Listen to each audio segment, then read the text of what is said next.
All right, we will call this meeting to order. May I have a roll call, please? Trustee DeBoer? Here. Trustee Trutchell is excused this evening. Trustee Pfeiffer? Here. Wallschlager? Here. Connor? Here. Hallquist? Here. President Fanner still. Here. If you'd all rise for the Pledge of Allegiance, led by Trustee Wallschlager. Of the United States of America and to the republic for which it stands, one nation, under God, Indivisible, with liberty and justice for all.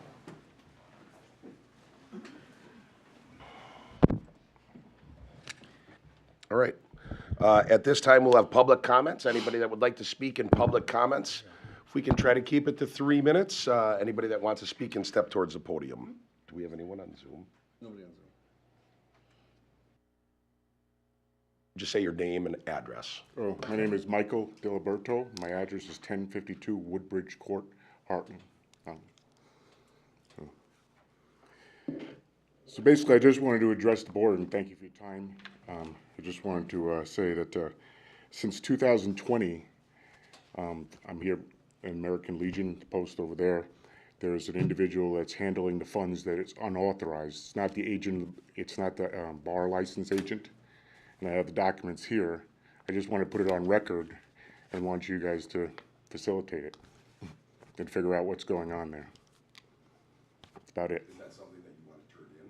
Yeah, I just wanted you to facilitate, and I would recommend, I don't really like to tell anybody, but throughout about a year now, I've been overseeing stuff that's been going on there, actually by the direction of the state commander of the American Legion of Wisconsin. So that's the reason that I've been looking at all this stuff, and the reality is he recommended an external audit of all records going back to 2020, and that's what I hope you would leverage the license to do that and get an external audit done for all the funds back to 2020. That's about it. Is that something you're going to need copies back on? No, I just drew this up real quick. I wish it was more. Do you want me to step and give it to you? Sure. Okay. Thank you very much for your time. Thank you. Anybody else that wants to speak in public comments? Sorry. Anybody else that would like to speak in public comments? Do we have anyone on Zoom? No. Okay. Last call for public comments. Okay. The first item on the agenda, we have a Del-Hart Operation and Historical Review presentation by Rob Minnema, who is the general manager.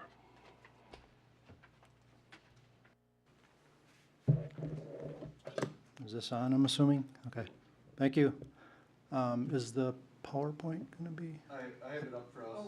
Cable guy's pulling it up. Oh, okay. Perfect.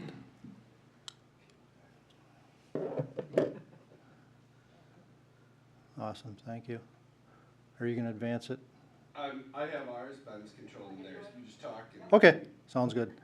Thanks for your time, appreciate, this was something kind of at the request of the commission chair that I would just kind of give you a state of the wastewater address, so to speak, for our system. And because we just completed a recent upgrade last year, 2024, thought this would be a good opportunity to, now that that's been operational for about a year now, to put a brief, little timeline together of the history of the facility, what we're doing, how the upgrades, what we're planning, future planning, things of that nature.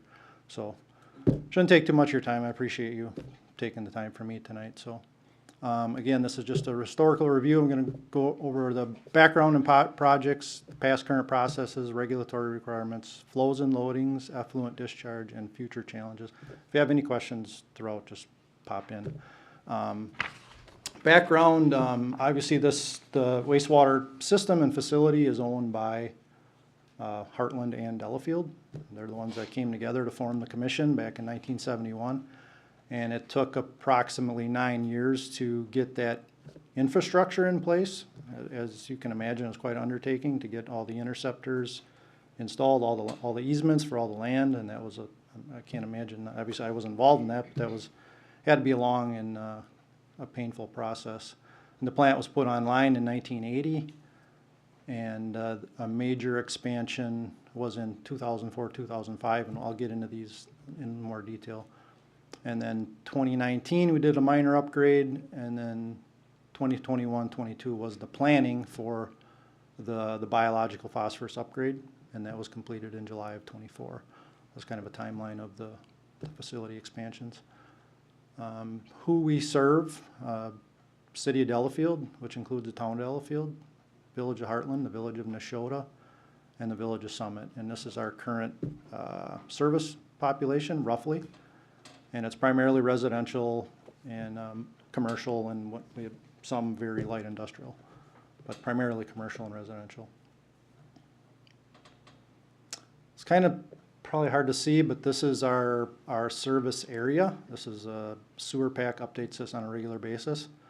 You can kind of see we comprise the upper and lower Nemaben and Nagawicca Lakes and the outline there. It's a pretty big, it's a roughly 22 square mile area that we cover. And like I said, we serve a population of equivalent of about 22,000 people. So that's our service area. That could possibly change future, depending on our capacity at the facility.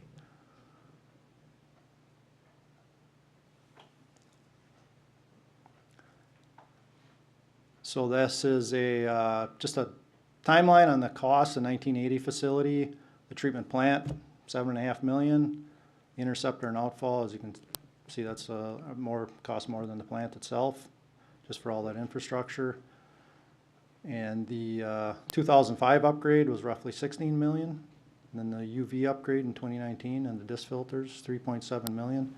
And 2024 was the most recent upgrade, biological. Just to point out on the upgrades, how costs change. Obviously, everybody knows how costs change, but the city of Reedsburg, Wisconsin, I don't know if you're familiar with where that is. They just, they're completing a new wastewater facility right now.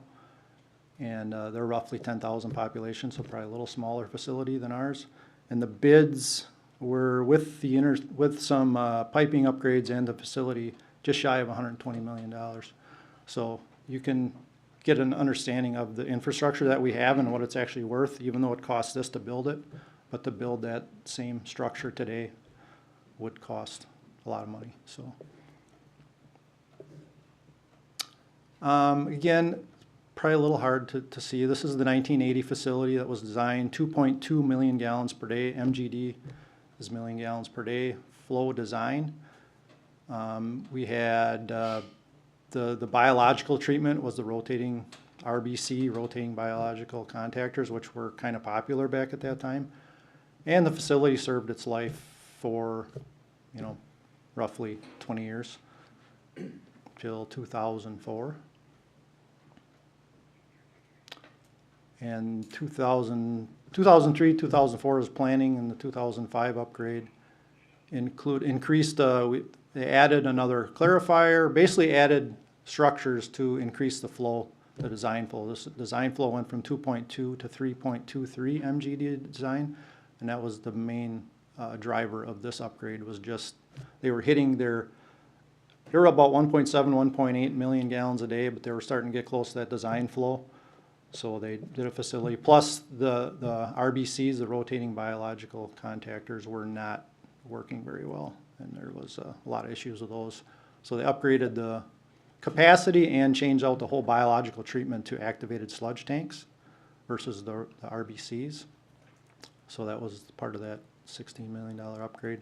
And then on the lower portion of this slide is the UV disinfection that was upgraded in 2019. So the filter building, the UV disinfection was upgraded to replace the sand filters with disc filters, and then the old style chlorination, dechlorination, to get rid of that and go to UV disinfection, so eliminate the use of chemicals for disinfecting the effluent outfall.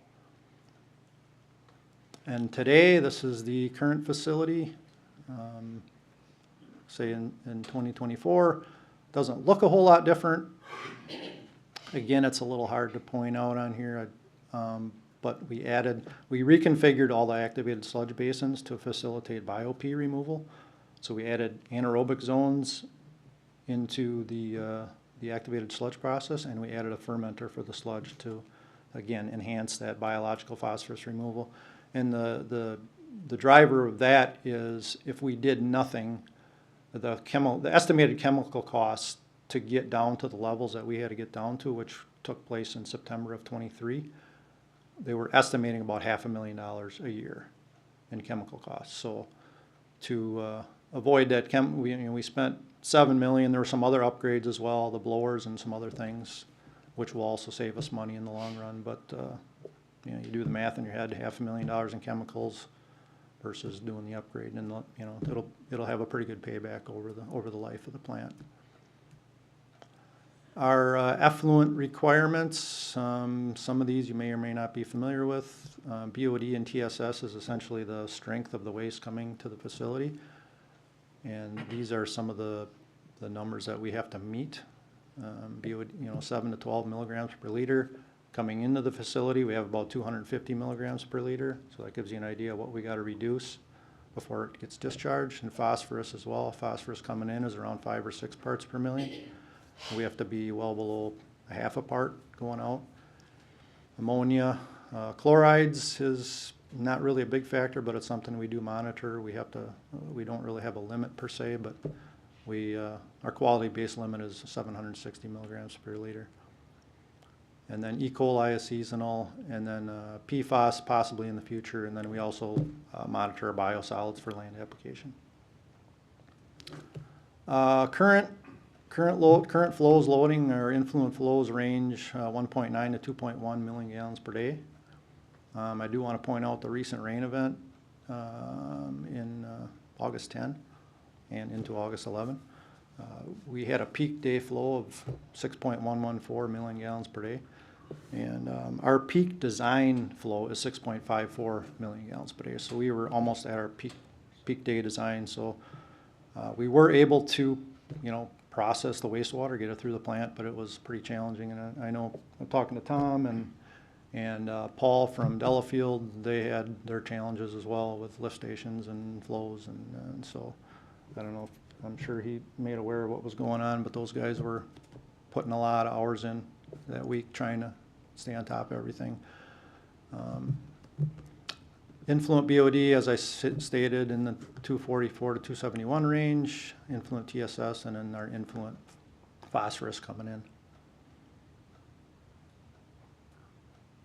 Again, just kind of a basis of design review. Our design average is 3.23. Our current average flow is around 2 million gallons. And projected in our last facility study, 2.5 MGD. So we're well within our design flow, even with projections, with population increase projections. And influent BOD and design, we're well within that as well. And if you look at percent of current design, as you can see, 62% in the 70% range for the design of the facility of what we have coming in. So we're well within that 20-year planning for design of what we, what would possibly build out within our service area. And this is what we're currently discharging. As you can see on the slide earlier, we have 99% removal of BOD, TSS, ammonia, and phosphorus. So the plant does an excellent job of removing those contaminants that we're required to remove. Future planning, just continue to use our capital planning,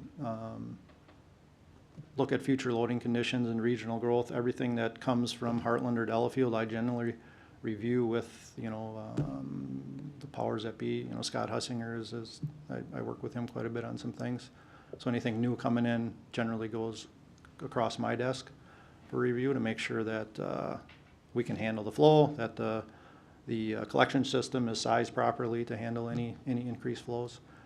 And collection system analysis is an important part of any system, not only for us, but for Hartland and Delafield as well. And I've been working with Tom and Paul, especially with this recent rain event on making sure we look at I&I and to, use that unfortunate event as an opportunity to look to try to find I&I, and hopefully some of those appear.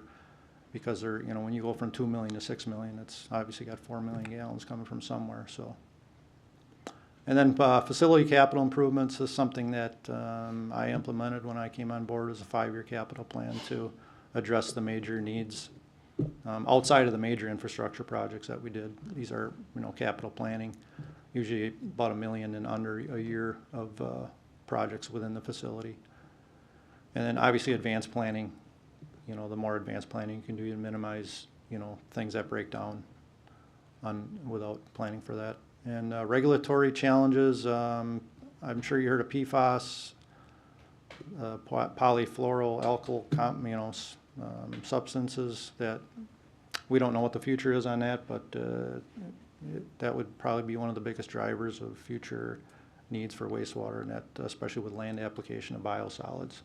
If there were ever, the rumors are that there will be regulations coming down. What they are, we don't know. And then if there's more stringent nutrient requirements down the road as well, that would probably be any other challenges. But from a facility standpoint and sizing standpoint, we're in really good shape looking down the road. So that's about all I got for you. So unless if you got any questions. Rob, thanks for going through that with everybody. We obviously, I know you from the commission, but can you tell everybody how long you've been at the helm and your history before you got here? Yeah, sure. Actually Labor Day would be 2 years for me at Del-Hart. Prior to that, I was with the city of Beaver Dam for 32 years. So I started, as an operator and eventually became the assistant and then the utility director. I was a utility director for 7 years at Beaver Dam. And then moved this way, and yeah, so that's kind of my background.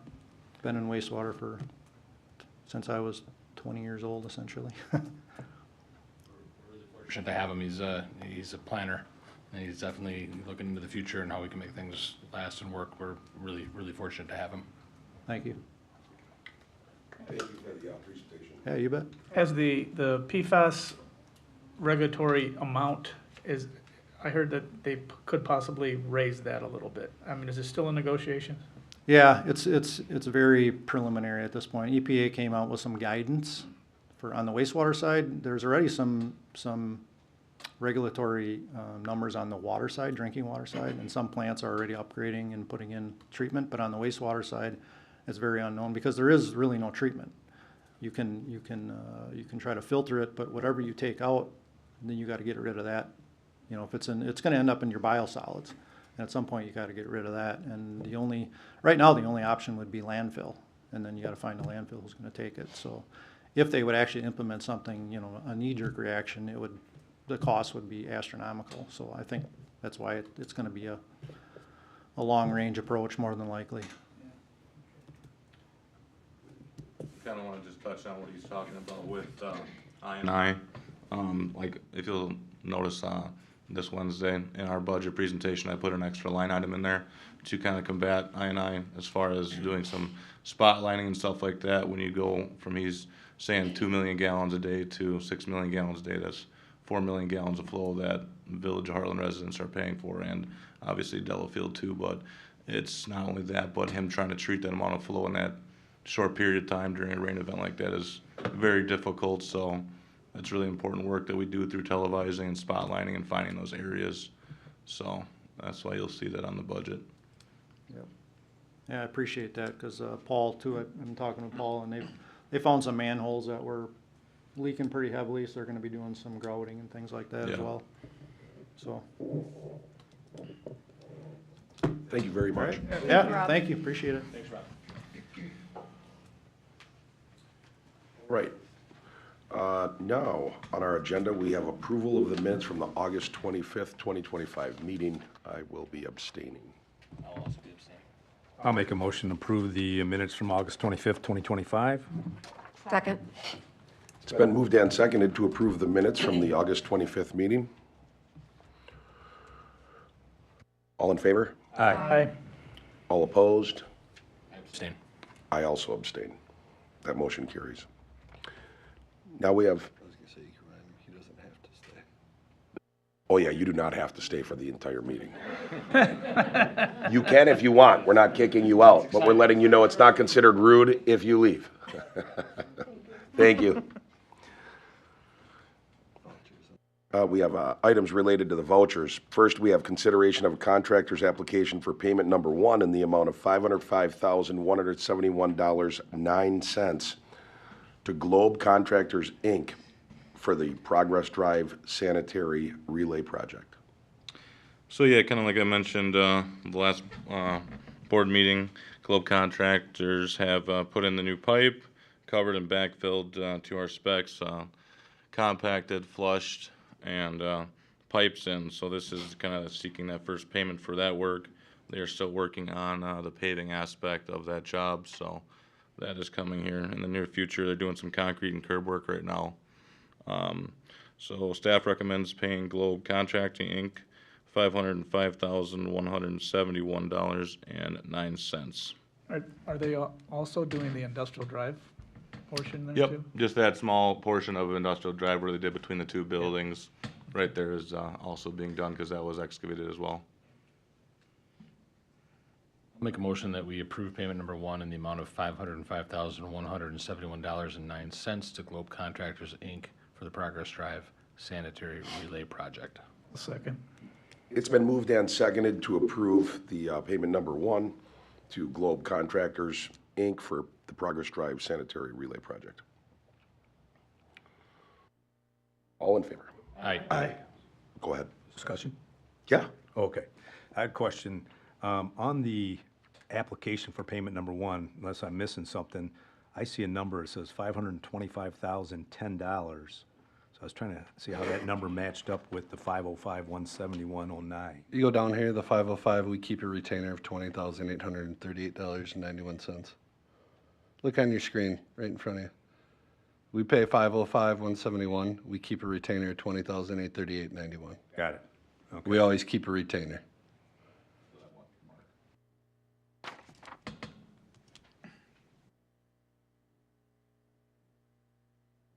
I should just say that retainer, well, the whole contract will finish up, and then that retainer will be for landscaping materials, make sure everything is done to satisfaction, then we release that waiver Okay. and pay. Okay, thank you.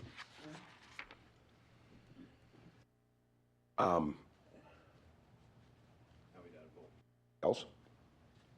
All in favor? Aye. All opposed? That motion is carried. If I ever don't say discussion, right away, once that motion is called, according to our rules, you can start speaking. Now we have a consideration of the vouchers for payment, which includes the previous motion that passed, in the amount of $1,540,572.56. I'll make a motion to approve the vouchers in the amount of $1,540,572.56. Second. It's been moved and seconded to pay the vouchers. Any discussion? All in favor? Aye. All opposed? That motion carries. Now we have review and consideration of items that are related to licensing and permits. We have discussion regarding the proposed special event, 3rd Annual MindfulMe Mental Health Resource Fair in May of 2026. Before we go, I just want to say real quick, this isn't an action voting item. We just wanted to make you aware of the little bit of change, so go ahead. Yeah. No. Anyways. So I am in the process of planning the event for 2026. It'll be our third annual, so has absolutely nothing to do with coffee whatsoever. It's just mental health is something that like I and a lot of my team are passionate about. So we kind of threw this together fairly last minute 2 years ago, had 23 organizations, and then last year grew it to 40 and had a wait list of like 12 or 15 or something because we host it in our parking lot and then the parking lot of the US Bank next door. So, last year last minute was taking a little bit of the path by the apartments, very nicely let us throw some booths over there. So I'm here tonight to start the conversation of I would love to close down a few blocks of Capitol in front of me for this. That was one of the main points of feedback I got from the organizations last year was that suggestion was, could we go to the street? Could we go to the park? Personally, I'd prefer the street. It's kind of a weird hodgepodge flow, and the people that were on that walking path felt very sort of left out. And last year we added live music and a food truck, and we had a live yoga and meditation, therapy dogs, some like amenity type things that we'd love to incorporate as well. So overall, it just got really hodgepodged. And then a connected, but technically, I guess, unrelated aspect for 2026 planning is that I'm trying to join forces with a local foundation. If you're familiar, they do a 5K in all 50 states. In the last, I don't know how many years, they've had it. How many? This was our 7th or 8th year. This is our 8th year. Okay. So it had been around the campus of University Lake School over in Delafield. And when they joined my event last year, we got to talking of what if we combined ours. So ours has always been just the way the calendar falls. We were always looking at May, Mental Health Awareness Month, and it's usually the third Saturday, I believe, just between Mother's Day and Memorial Day. Their 5K is early June, but I think the tentative plan would be to stick to that May one, so we're not fighting graduations and things like that. So in my theoretical conceptual world, 5K starts at ULS, winds kind of through their campus, comes out the Nega-Wicca side, goes over Vadelson, comes underneath 16 on West Capitol, and then down to me on East Capitol. That route is not remotely locked in stone. I just was putting it in a route maker, and it was almost exactly 3.1 miles, so it felt like fate. But that can obviously be maneuvered. So I've been a part of events that close the street, but I do not remotely remember where in the chicken and the egg process I start that. Do I meet with you guys first? Do I get signatures? So here to just talk about it. Yeah, and you're talking about a street closure, it was like 10:30 to 3, right? What we had, the last couple of years, so normally on Saturdays I close at 1. So the last couple of years of doing this, we had the event from noon to 2. I stayed open a little late that day. We don't want it to be right in the middle of the busy, crazy Saturday morning, but we also wanted to stay open.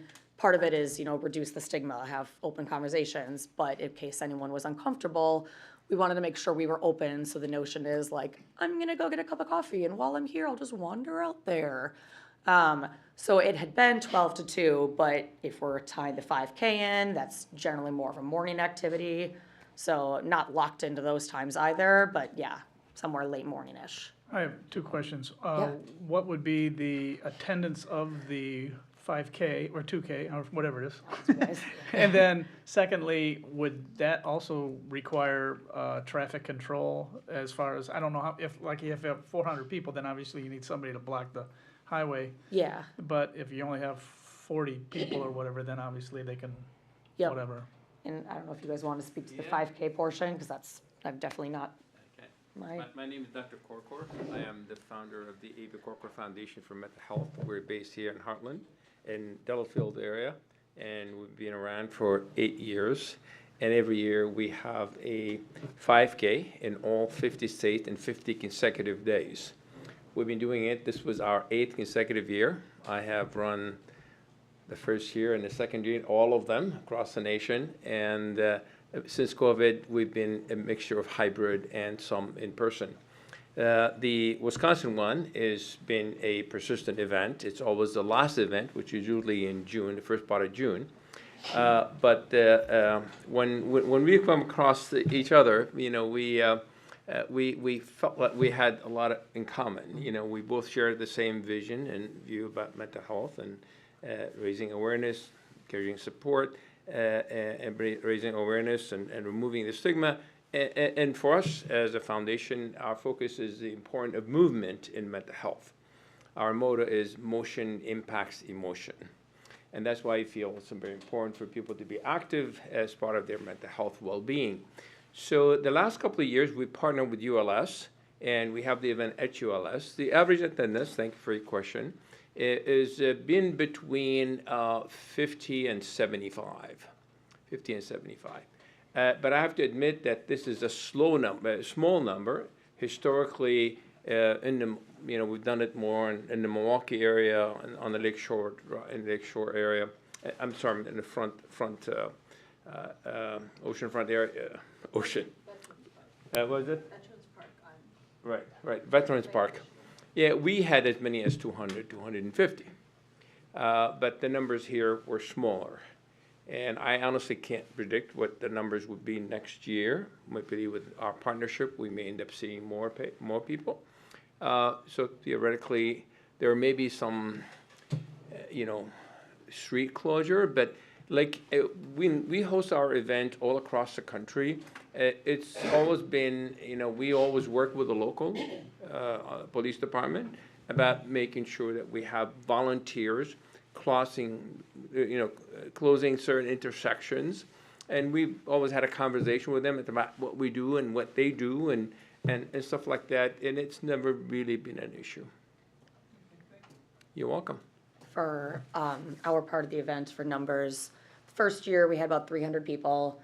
Last year, this past May, it was a horrible weather day, so I would say we probably had around that same. Didn't grow it, unfortunately, but around that same. So for joining forces, I'm sure there'll be a lot of overlap in attendees. So the point of us bringing them here, there's no approval. Just kind of looking, it's a street closure. It's Capitol Drive we're talking about. Torrin, Chief Misko and I talked, ULS is Delafield, so connecting the roads here and just finding a route that's safe, whether it's cones that we block part of a lane so they can run. Once you get to downtown, it might be figuring out what we have to do to get them safely there for the little piece of the 5K. It's not all day. So the road closure wouldn't be all day. It would be like a 10 to 4 or 9:30 to 5, something like that. And then it would be open for dinner for everybody downtown. Just making sure you're comfortable with the thought of that.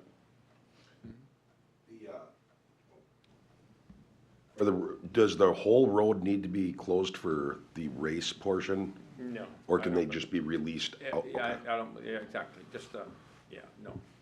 I mean, an appropriate amount of space for them to Exactly, get going, exactly. but yeah. Cottonwood might be the only section we'd have some kind of traffic control because once you get up there, Yep. that's gonna be difficult. Are there, typically, I'm guessing, there's walkers and runners where the runners kind of head out first? Yeah, to be honest with you, this is not a timed race. Right. And it's not really designed to be, performance type of thing. Oh, It's okay. more about being engaged in the physical activity. Sure. And we do encourage people to walk. I would say probably we had 50-50 runners, walkers, in that regard. So, no, you don't really need to. It's not a competitive race, and it's not gonna be timed either. Sure.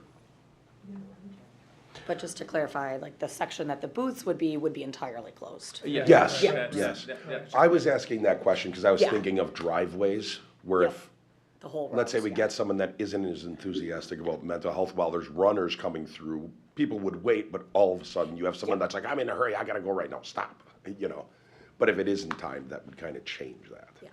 Yes. Chief, I want to hear your thoughts. Couple things Village Manager Bailey kind of hit on, just the City of Delafield Hartland correspondence, because the race would technically start in the City of Delafield. We obviously don't have jurisdiction there, and to be honest, I don't even know what their process is for special events in the City of Delafield. So just a consideration piece. From a public safety perspective, obviously the event, it's been great for the last 2 years. We've stopped in at the event as part of the police department. I don't have any public safety concerns whatsoever with that. If the race doesn't require full road closures, and here what I'm hearing of it being less competitive and more about exercise and awareness, I think that's something we can pretty easily work through. Really, your downtown area is going to be your bottleneck areas. Per state statute, we can train volunteers to be crossing guards and to assist with that. And if there was board approval for this event and there would be a need for police involvement, we can also be involved in that aspect of it. The only thing on the route that initially struck me is if we can maybe stay away from 5 Points and maybe come down Haight. Oh, sure, yeah. And then that way I can leave 5 Points open between like Hill and North as a major intersection. We could probably even go through that intersection and still leave that open with the runners, but it might just be easier to go down Haight and then kind of up Goodwin and over by you there. And the distance has got to be pretty close. So then that just alleviates that major intersection a little bit. So that'd be my main feedback on that. Yeah, that makes sense. I would just suggesting. Yeah. I'd get a feel from those businesses that are at the main portion of Yeah. see what kind of reaction you get. And Yep. I think it'll help you know where to, you know what I'm saying? Yep. If you get a feel, then you kind of know where your Yeah. targets are. Makes sense. Chicken and the egg thing, you would meet with staff, we would talk about the event, come up with the paperwork, the plan, and then bring it to the board. I just want to make sure that before we didn't come next year, or come next January, and they're like, what, we're shutting the road down again? Yeah. Or I just didn't want you to get all that planning and not be able to close the road. Okay, makes sense. Yeah. From my perspective, I'd be looking forward to working with you guys. You know, if suddenly the number of people that decided based on this partnership and how things are growing over the last several years, if we end up having with a large number of people, 100 or more, for example, we will absolutely make sure that we will connect with you guys to make sure that if there is any need to modify what we need to do along the way to make sure that the runners and walkers are safe and the city is not too disrupted in the process. Is it, and I'm not just trying to bring everything home to Hartland, but is it, are you real dead set on always using that school to leave from? You know, this is a partnership that we built with them, and Okay. and they are, you know, we're not. I wouldn't say that we are set. We could potentially look at other venue. Yes. I just was, obviously we- I'm thinking of, because there are trails where now we're not, Yeah. we're dealing with intersection control, Yeah. where there's, I don't know how many, that'd have Yeah. to be figured I out. think but- we'll be open to that. And I'm meeting with them this week. That's where my daughter goes to school too. So I've been talking with them about it. So I'm meeting with them later this week just to kind of start spitballing about it since it's a new person there. So I can bring up, Sure, Yeah. would Yeah. they be I mean- bothered if it moved? sure. I mean, the venue they provide is really good for the event, So we have a little, as familiar with the school, a lot of open areas and people can congregate and. Right, Yeah. park and that kind of thing Yeah. to get set up. Anyone have comments or concerns before she starts planning for the event for next year? No, I think it's a great event. I think it's a good idea. I would see what your targets are Yep, for from sure. the businesses. You're gonna have some that are gonna be like, absolutely, no Yeah, problem. yeah. And then you're gonna have some that are, well, maybe you won't though. That would be the good thing. Yep. But that doesn't mean it would not make it be possible either. Yeah, You no, know. it makes sense. No wind on that day this next year. Oh, the wind was awful. It was. The wind was awful. That was the consistent feedback from Yeah, every it was side. very windy. So, yeah. Officer, I don't remember, I didn't quite get your comment about volunteers. In all the races that we've done across the country, we've always had our own volunteers support the walkers then, and is that okay? Absolutely. So actually, even Wisconsin statute allows the police department. We do it with our schools often. Okay, Lake Country Lutheran will have a cross-country yeah, meet, and we train their parent volunteers, and they are able to then act as crossing guards per the state statute. We do that with our local elementary schools as well, and it's literally like a 5-minute training. The biggest thing is if you are stopping a car, make sure the car stops before you tell people oh, to yeah, come yeah. across, because when you think they're gonna stop, they don't sometimes. So that's like the big piece of it. So it's very quick. We have traffic vests that we could borrow them if you guys don't have those already as part of your organization. Things of that nature, just to make sure that they're Awesome. being safe and understand the proper rules of the road and state statute responsibilities. I think 95% of the route is not crossing guards. I think it's this downtown piece that we're really talking, just to make sure that traffic and people are moving safe. Cottonwood's really gonna be your And- biggest issue. I think what Chief is really reiterating is just saying that they're willing to have your volunteers come in so that they can provide them Yep. with the training, so everybody's on the same page while they're out and the event is underway. Perfect, Can it So be it'd be your volunteers, but it would be, yeah, Yeah, they would- Can it be a same-day training? Yeah, literally, Okay. the event starts at 10, we meet them at 10 to 10 and say, here's some traffic vests, if they don't already have them. And then here, like we're doing that with the library event coming up here, they're gonna have a crossing guard here on Park Avenue. We'll meet with them 5 minutes before the event, give them vests. We have stop signs if they wanna use the stop sign. And then we just go over some statutory responsibility and what I would call some common sense traffic control, but when it comes to traffic control, sometimes common sense goes right out the window with people driving. That might even be helpful with us doing it, because then we can pick a different location where those volunteers may go to, they get their instructions, and then they can head out, but they got a place they can park. Yeah. I mean, I'm thinking of like behind Senior Tomas and Yeah. stuff like that. And we do the same thing for business trick or treat. So a lot of events throughout the year we do this. So it's very quick and easy. Sounds good. Thank you. Is there anything, I know a few of you came to it last year, is there anything you guys would like to see me look into, done differently, anything added, anything? Doesn't have to be a second, but. I was not unfortunately able to attend, but to my own loss. But I mean, I think that I'm a firm believer that mental health is a major problem in policing, not from the officers, but policing and the people that they deal with, and catastrophes that we see happen not only in this country but around the world. And I think it's a great event, and I think it's outstanding. Say, when I was there, you're right, it was kind of a Yeah. hodgepodge, and, because you didn't know, I didn't know, you start here and all of a sudden you're over here and you Yeah. don't know if you saw this one, because it kind of, so if you get it on the street, it'll be a lot That's- easier. And that's one draw of the street over the park, is that it can just be, 30 on this side, 30 on that side, or Right. whatever it may be. Or however, yeah. Yeah. So, I just wasn't sure if I had talked to certain people and, yeah. So that'll be really nice. Yeah. But it still was a very nice event. Thank you. Yep. Sounds like a plan. Thank you. Thank you. Thank you. Appreciate your time. Thank you. Take care.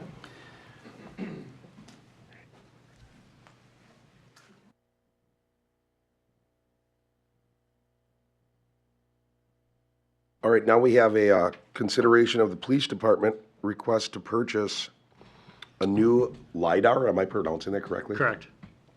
Lidar unit using the proceeds from the sale of unclaimed jewelry, as was described in the packet. Correct, yeah, you will see that there's a memo briefly describing what had just recently occurred. So from time to time, we'll have either abandoned property that's just found, like in the street or the park. This particular case, it was at Sendik's. They'll call every couple months and they'll have their big box of lost and found that no one's come to get, and they'll turn that over to us as abandoned property. The state statute's very specific on the process of how that works. We go out and we try to, we notify that we have a brief description of whatever abandoned property, trying to notify and find the correct owners. If there's anything we can follow up on, of course we do that. But some of the stuff you just can't find the owners, and then we have it for months, years. The state statute says we have to have it for 90 days. Technically, the person finding the property can claim it if it's not claimed. Sendik's wanted nothing to do with any of this property. Some of the property in there was pretty valuable. We had a watch that was valued by a jeweler for over $5,000 that was turned in, a necklace that was valued at over $1,000. So our only way to dispose of this property per our ordinance is through auction. So we did go through the auction site after we made numerous attempts to put this information out, social media, proper postings, all of those type of things, checking with local jewelers to see if anyone came in or anything like that. So we did try to do what we could do we're unable to prevail on by those means. So we finally did dispose of this property from our evidence room through the ordinance process on the auction site, and we sold the two main pieces of property in that group of stuff was this jewelry, which ended up selling for over, our portion was $3,135.51. Obviously, unexpected revenue coming in. We can never predict how this would ever come or go like this. But then one thing, we have a need for a new Lidar unit. We have one working Lidar unit that we had just recently purchased through some grant funding. I tried to actually get a second one so people weren't fighting over it. Through We Energy's grant, we were unsuccessful this year. I do plan on going back to that for that same purchase next year, but I would like to actually ultimately have 3 of these units. As you all know, we typically have a 2-officer minimum. So we always have at least 2 officers that can then utilize this equipment. And then we also participate in the State Department of Transportation traffic grants.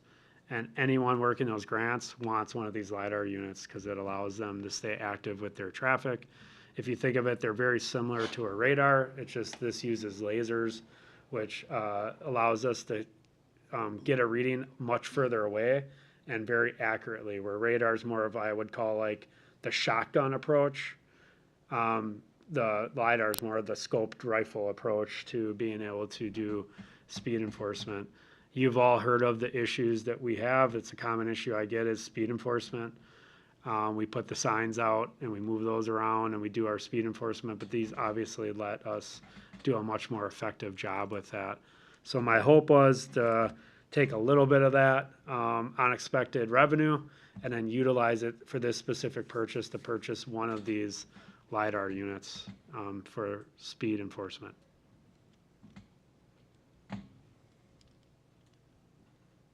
So I just have one question. Great idea. With the difference of approximately $900, does that stay in your kitty or does that go back to the general fund? All of this money goes to the general fund. Okay. So none of this comes back to the police department ever. The revenue comes in as unexpected revenue to the general fund.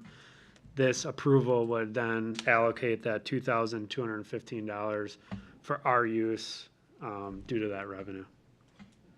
I'll make a motion to approve the police department request to purchase a new LiDAR unit using the proceeds from the sale of unclaimed jewelry. Second. It's been moved and seconded to approve the purchase of a new LiDAR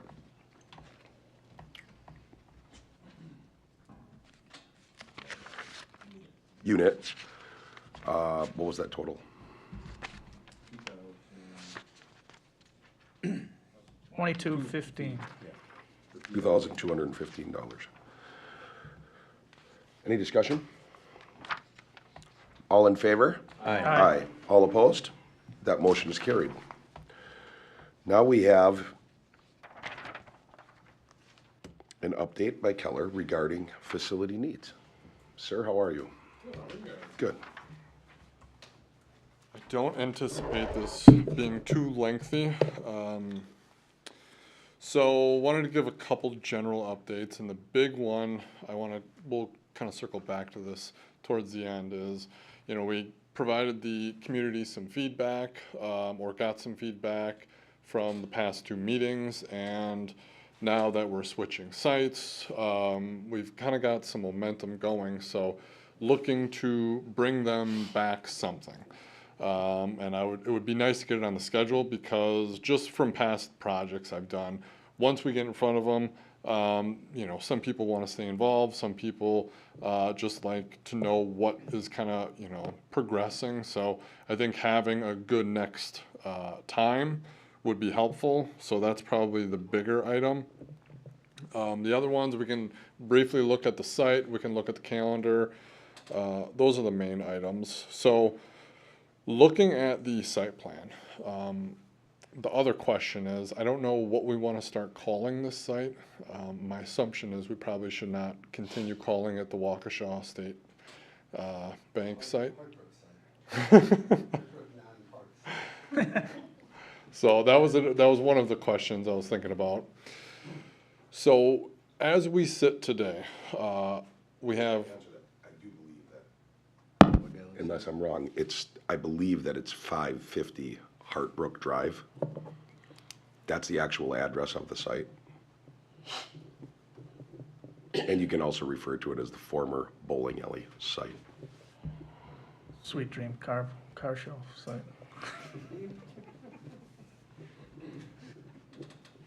So on the former bowling alley site, what we have so far, so since we initially kicked this thing off, Greg and myself been working with staff on how do we rearrange all of the inner piecings, or I should say Greg, he does all the hard work on that, in order to make it fit on this site. So a couple things to point out. I might walk over by the screen and start pointing, but And this plan, we have police and admin. One of the questions, and I have all the questions in here, when we go through these community meetings, I like to bring back some answers. I mean, you know, some of them are good ideas, some of them are really great questions that need further investigation. One of the good questions was, can we fit all three entities on here? I first wanted to make sure that we can fit police and admin, and Greg is currently working to see if it even is feasible. Not necessarily that we would do it, but to make sure that, you know, when we go in front of the community again, we have some good answers. So that, you know, those two entities are on that property. Square footage, I believe we're in the same realm as far as the building. It just changed shape a lot. This allows police to have a fenced off area where they can park. It would essentially be police and or admin having access around the building. The main reason for police, one way in, one way out, safety concerns. That way the parking inside is safe. It just keeps them separated, but at the same time, they're in the same building, so they can walk in the main lobby, but you would then divert from one side to the other. Really keeps everyone safe and access. It just makes sense when you have that main lobby. Why the site is the way it is. So I think at the last time, Greg had asphalt all over the site. However, once I started looking at existing grades, just kind of throw out some, I don't remember exactly, but essentially, where was this? So let's say the bottom right-hand corner is at 0 of the property itself. The bottom left and the top right drops approximately 7 feet. And then the top left is another 7 feet. So from that corner, I mean, we'll probably have, you know, 8-foot walls just to hit virgin ground over there. I mean, we don't know yet, but having the asphalt all the way around seems very, very costly and challenging. That way, this way we can keep our building height similar to the road on the, I don't want to say the back end, but it was at Sunny Drive, Sunny Slope. That will have a bit of a drop as they're driving out of the facility. There'll be a good couple percent on the back side, but when you're driving out, I don't suspect that being overly concerning. From the site perspective, I mean, I want to see if anyone has any questions off, you know, that's been thinking about, but, you know, we've got a generator, we've got dumpsters, got parking out front. We will have some stormwater on the upper left-hand corner, bottom left-hand. Those are, you know, that upper left-hand corner, that's a decent size. Bottom left, I mean, that's fairly small. This is a pretty big property, a lot of impermeable. Spoke with Ruker and Melke briefly. This will be a redevelopment site, so we will follow the requirements, just like every other project. In order to meet those requirements, we will need some of those areas. I think we'll have those islands in the middle of the parking lot. Those might be biobasins. A little bit early to, you know, have all of it planned out, but we should, you know, the overall, one of the good news I want to bring is this site will work. We can make it work with police and admin at the very least. We got to do some digging and then we can have a conversation. If all three can, I don't know at this point, but that was kind of the summary I wanted to give on the site at least. Any questions? So where that gate is, the one that's the most southerly gate? Yep. So, and when you have staff parking there, is that staff parking for staff admin? Both. Staff police, or both? Both.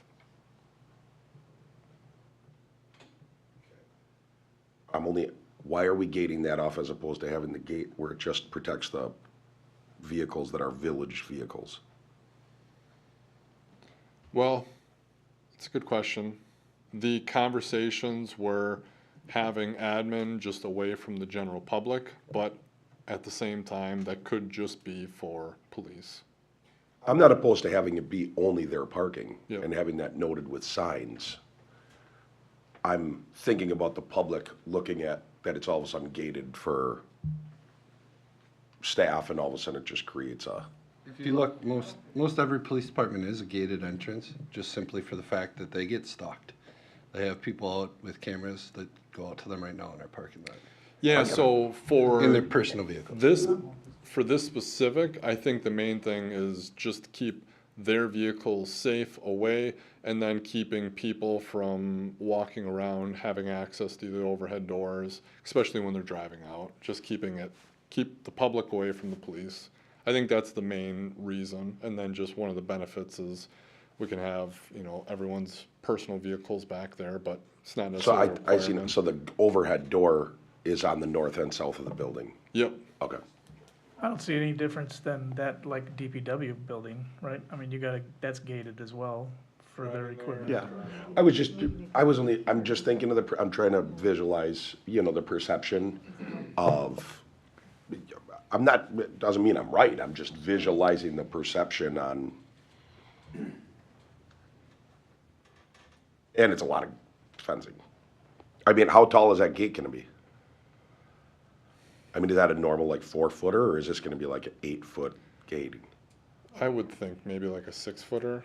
I mean, tall enough where what I envision, and obviously this is subject to change, but some decorative fencing here, just to keep that area away from, keep the public out of it. But then all of this would be open.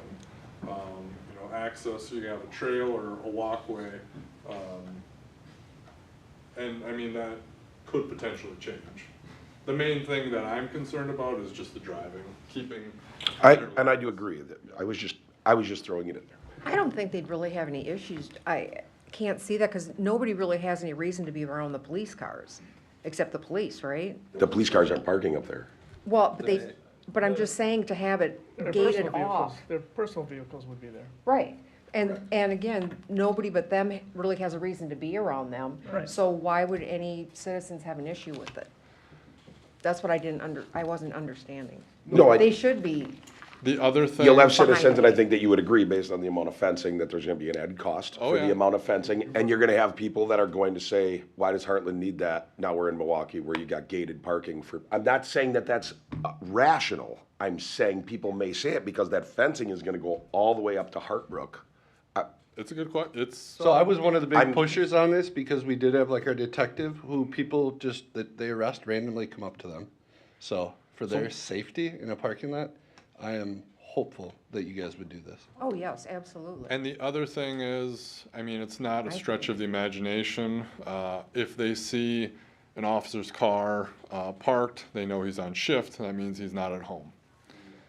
So there's things of that nature as well, just keeping that somewhat, I mean, people are gonna find out if they really try, but if we can at least try to keep it somewhat. And like I said, I was just asking. I think it's a good question. I mean, And I was gonna ask where the exits were, but now I know where the overhead doors are, so. Trustee Pfeiffer wants those green areas out front to be 2 pickleball courts, he said. we can work on it. Offices right there as well. No, that's police. Perfect. I'm already hearing it. Well, there was one other thing that I was gonna bring on whether, because you wanted feedback. Whether or not we talk, because it is a public building on the west side, on whether or not we do want a pathway going across, so that you wouldn't have to walk all the way around to get to the businesses. To, like where the dump, in between the left-hand side. Yeah. That might not even be feasible, I'm just putting it on your radar. You just said you wanted to go back, I'm just putting it on your I radar. think We haven't it's- even talked to those other businesses or anything, you know what I mean? If there's accessibility, I think it's something we gotta be cognizant of. That's all I was Because it's no thinking. different than, universities. When you have a big campus, people will create their own path, and if you don't Exactly, plan like for if it- someone's going and getting dog food, or if someone's eating at Sweet Dreams and they're coming over to pay a Right. bill, that's all I was thinking, it was something for you to take back. I like it. I don't think a huge path is. No, but at least an area where they're not trudging through the snow and. Yes? Excuse me, do anybody who's there in the police department or somebody took my car keys by mistake? Sorry. Yeah, so I'll meet you out there, man. if you guys recall, obviously, this is all very preliminary, we're working on it, but yeah, I don't disagree a path, we'll just have to make sure if this is fenced, that path may be more up along Hartbrook Drive. Because essentially, this would all be, Well, we, I'm talking about a walkway like here, just to connect the bit. yeah, you don't want people to get to Peoples?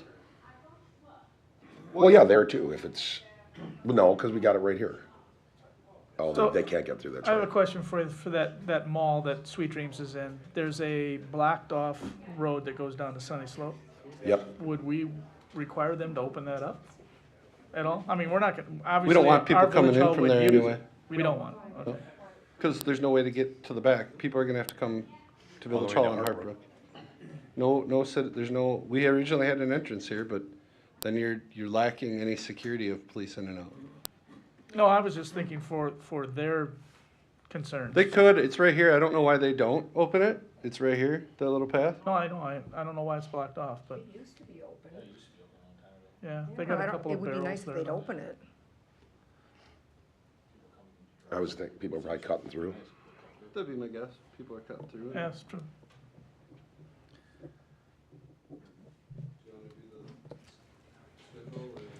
Yeah, the other thing, and I know the board already knows this, but, you know, when we talk about budgets, the cost of the land is not something that we initially talked about, so once we get further along with this, I wanna come back with budgets and, you know, keep everyone updated.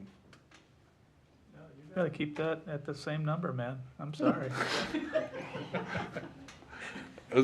As long as we're on the same page, somehow we gotta figure it out, and if that's what we gotta do, we gotta cut somewhere.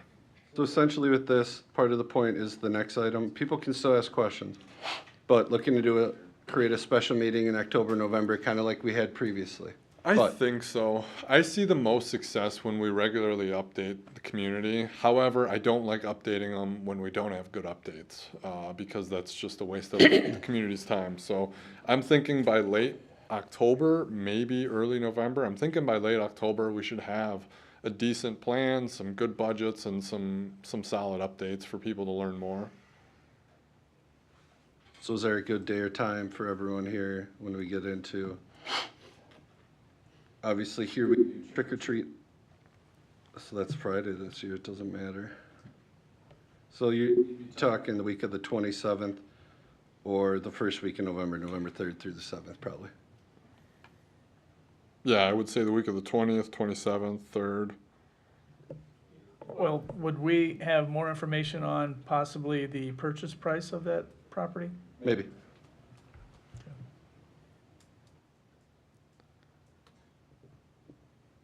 On here, it says chain link fence. I think you already kind of indicated that it would probably be a decorative fence. I'm thinking your requirements are gonna force that. Your plan commission. Ryan, why would should we hold the meeting though until we have a price for the land? We can, it's just, we will do this then. We will communicate with Devin and Sandy will send you guys out links. We just want all of you to try and be at the special meeting. You gotta remember too, we also need to get out to the public and we don't want them to say, hey, you have 2 weeks until the meeting. On the 4th of November, that's election day. There's no election. There is none? Okay. So that means I'm gonna. Adam said he's open the 28th through the 30th of October. Are the schools closed? It used to be called Teachers Convention. Is that the end of October? I think they all do different dates. They all do different now. Oh, I'm available 28, 29, 30. I know you can see. 28, First week in 29, November's 30 looks good. Is the last weekend of October good? 28, 28.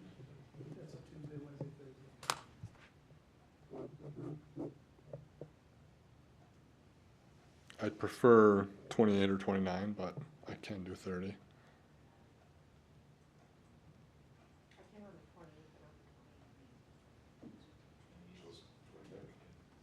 28th or 29th? 28th I can, but not the 29th. Oh, So we'll have a meeting the 27th for village board and the 28th for public. Okay. so the meeting will be regarding, Just an update, kind of, see where we are. what I'm saying is the 28th will be a public information meeting. And information. Correct. Like we did down Yep. in the basement. Do you guys want us to send mailers or just post it everywhere? And Just a I would post it unless we $3,300. get more concrete information as to what, $2,000? Yeah, we meet every Tuesday. I just want to make sure we get out to the public with plenty of time so that they are aware of it, so that there is no narrative that it's not trying to be publicized. Right. 6 o'clock? 6:02. For Rick. It's a Tuesday. He doesn't work on it's Tuesday. Tuesday. So again, we kind of lumped items 6 and 7 together. Neither, 7 is a consideration. I don't know that we need one. We have a date. Well, you guys probably should take a motion. Take a motion. Make a First, motion. hold on, first off, before we go to that, is there any other questions regarding the facility needs before we go to that item? Well, right now it's just a square, or a, whatever you wanna call it, rectangle, square. We have the inside, but it's preliminary and it's just, we're not there yet. We've looked at design, there's things, they're just throwing up on Yeah, paper, yeah, and that's our fine. last meeting, we're like, why don't you move this here, that there, so tomorrow, we're gonna have a meeting and say, how does this look? Okay. I just wanna make sure that there's at least a 4,000 square foot room that's gonna be in there for the rec center. Yep. Okay. Yeah, so the main goal right now is because, the site just logistically, it's different. Yeah. Greg does this and throws it out and starts over again. And it's just a normal part of the process. That site, everything is just gonna lay out a lot differently, and then we just gotta start moving stuff around.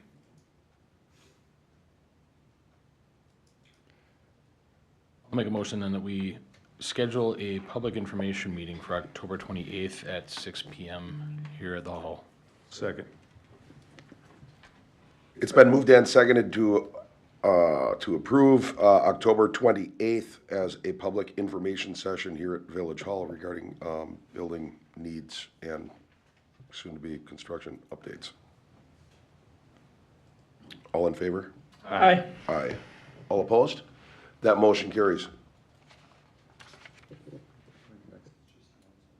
Can we look at that schedule? Yeah, we didn't go over the schedule. Okay.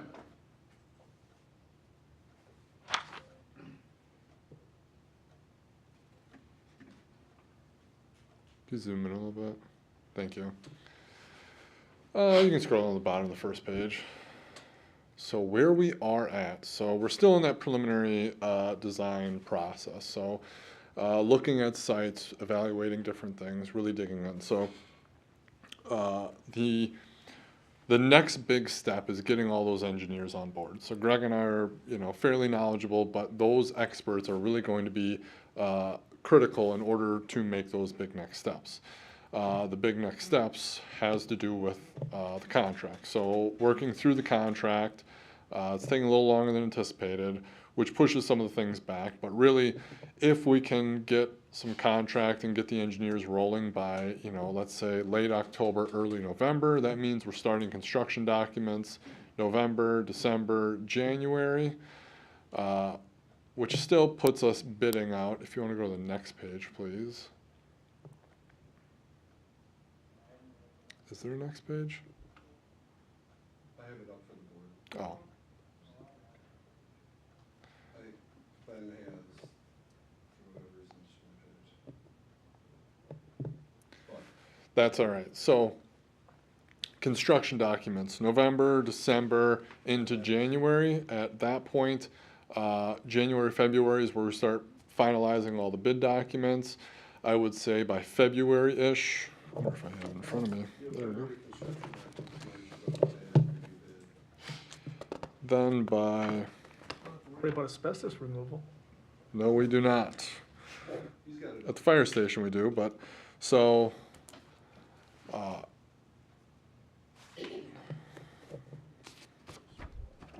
February we'll be finalizing, and then March we'd be going out to bid. So really getting those prices late March, early April. or I shouldn't say March, putting it out to bid in March, doing a bid opening in April, and really hitting the ground running, you know, by May. So I would suspect by May or June, breaking ground. Can it be done faster? I think this is a comfortable timeline. I mean, as we get further down the road, but it's going to depend. There's a lot of it depends on, you know, how long everything takes. You know, really starting that construction. Looking at the big picture, I think relocating the fire department over the winter is going to be a bit of a challenge, because I mean, if we're starting this thing in June, that means, you know, theoretically they're not getting wrapped up till early 2027. Whether it's, you know, January, February, or March, it really doesn't matter. It's the dead of winter. So wanted to also touch on that. You know, as we get further along, that'll be a big consideration. We're initially thinking that, you know, we could start by March. That just is not feasible at this point, which then pushes all of that back. So something for us to think on and stew about. Other than that, those are the main ones. I wanted to just, it's been a while, wanted to just update everyone, get in front of the community again, and hopefully in the next month we'll have some good plans and keep rolling. Anything that we should be working on? Questions?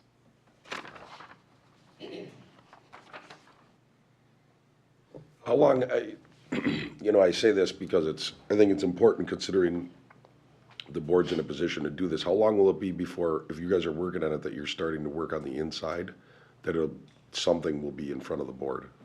I would expect that we'd get something in front of the board before we go in front of the public. I guess that would be my preference. I don't want to blindside the board. Depending on how many changes, and, you know, it's nice to share something that we only have 5 changes as opposed to a whole bunch.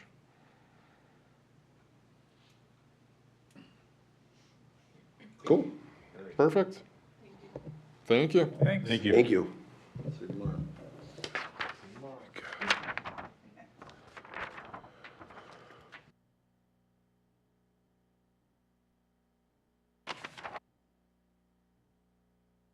Announcements.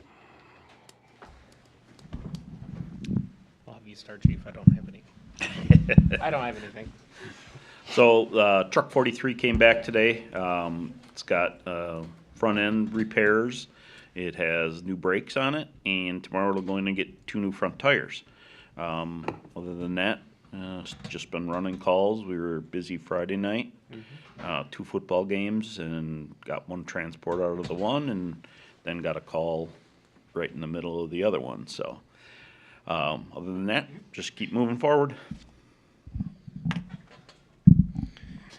Over Labor Day weekend, we had a water main break in Hart Ridge.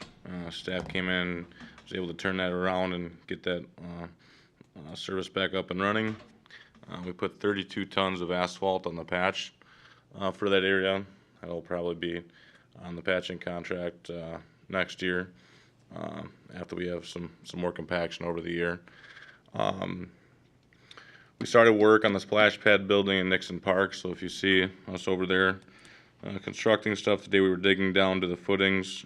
This is a budgeted building we're putting over that cabinet, if you will. It's like a DOT cabinet that housed the splash pad components and everything, and kind of not a very conducive environment for any kind of plumbing within the state of Wisconsin. So we're changing that up and building a new building around that so we can access that better, and then we'll put the new control panel on that and all that stuff. So that's happening. We have some staff that are attending submersible pump training this week.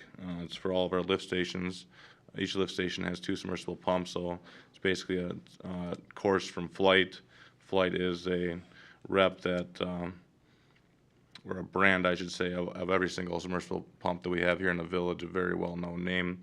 But it's a very good course that goes over basic diagnostics of pumps, and so we have some of our new guys going in and learning that stuff. So, and then I will be attending ICS 400 training this week, so I will be out in Stern Event the next couple of days. And that's all I have. Our fall programs kicked off this week.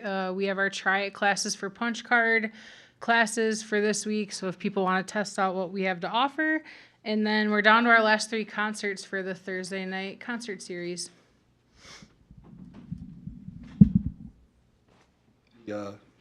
My comment, the next board meeting, DC Sharp, Mr. Jensen, myself, and Deputy Chief DeBarge will be in Maryland at emergency management training. It's gonna be so fun. It's dorm living, so. All right.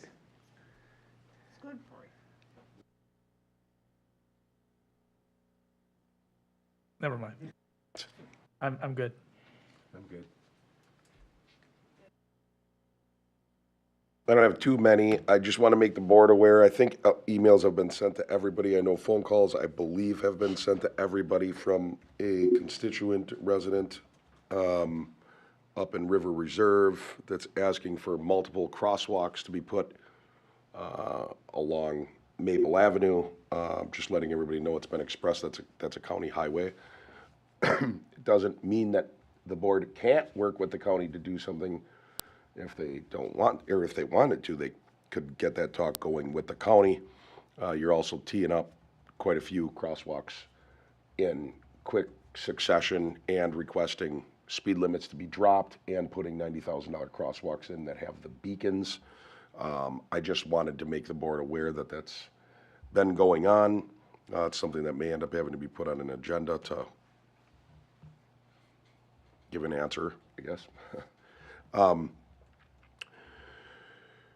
Garbage drop-off, I got a few questions this week, or maybe through the flooding and into this week, so I just thought it was a good time to just try to remind the public that every single week, you'll have to get the parameters, but like a large sofa or a large chair, not refrigerators, but you can put one extra item beyond just your garbage cart out each week. The village has paid for you to have that service. There also is the ability, when you do that, you're to call, but you can call the village and they'll guide you through the number to call, or you can look it up online on the website. Also, there is a drop-off site for garbage here in Hartland for residents-only non-commercial garbage. So this would be like stuff that's at home, not from a construction site, unless you're working on a little something at home, where people can go and they can dump garbage. I also encourage people to look at that portion of the website that describes that, because people aren't realizing that they have that, and we do pay for it with the garbage fee. The other one I have is a Highway 83 update. It's not much of an update. It's really broad and it's kind of self-explanatory considering that it's September now, but while everybody's hoping that those signs on 83 come down soon, it's probably not going to be until the end of October, probably even into November. So just wanted to give everybody an update on that. The Village of Hartland is not in control of that. I've seen comments out there where people say, you know, who's in charge of this craziness. It is not the Village of Hartland, but I am relaying that it's going to go on for a while yet, till the end of October and early November. We also have budget meetings coming up this week for, well, to tell the public, this is where the village board gets together with staff and comes up with the budget that will be in 2026. This is where any borrowings we end up coming up with come up from what we came from those budgetings, but also what each department spends and what might be needed in 2026.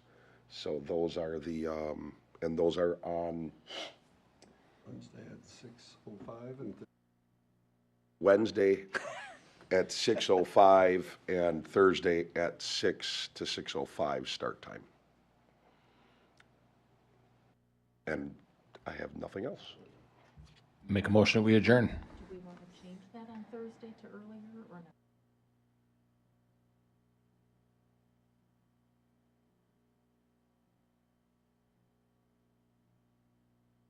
Okay, we still can't make it till 5:30 though. What's out? What's out? because we can adjust it, but what's out? 6 o'clock? Yeah, 6:05. It's not on the agenda, so you can just change it. To 5:30? I mean, if we vote on it, we're voting on something that's not on the agenda, so we It- can't do that. There is a Packer game that night, too. 5:30. So 5:30 to 6, okay. That's the meeting. Right. Motion. Can you hold your I did forget something. Sorry. For announcements, I forgot this, and that I actually feel really stupid even saying I forgot it. I didn't forget it, I just didn't write it down on the piece of paper. But I just want to let everybody know that Tony Arenas, who is Jerry Arenas and Marie Arenas' son, the person that's at Palmer's, I mean, Jerry Arenas and Marie own it, Tony's been taking it over, was diagnosed with stage 4 colon cancer. Just want to send a message to Tony saying that we're all praying, and then we know he's going to give it a good fight and go and be victorious against this cancer. So I didn't forget it, I just didn't, I should have wrote it down. But I have no more announcements. Second.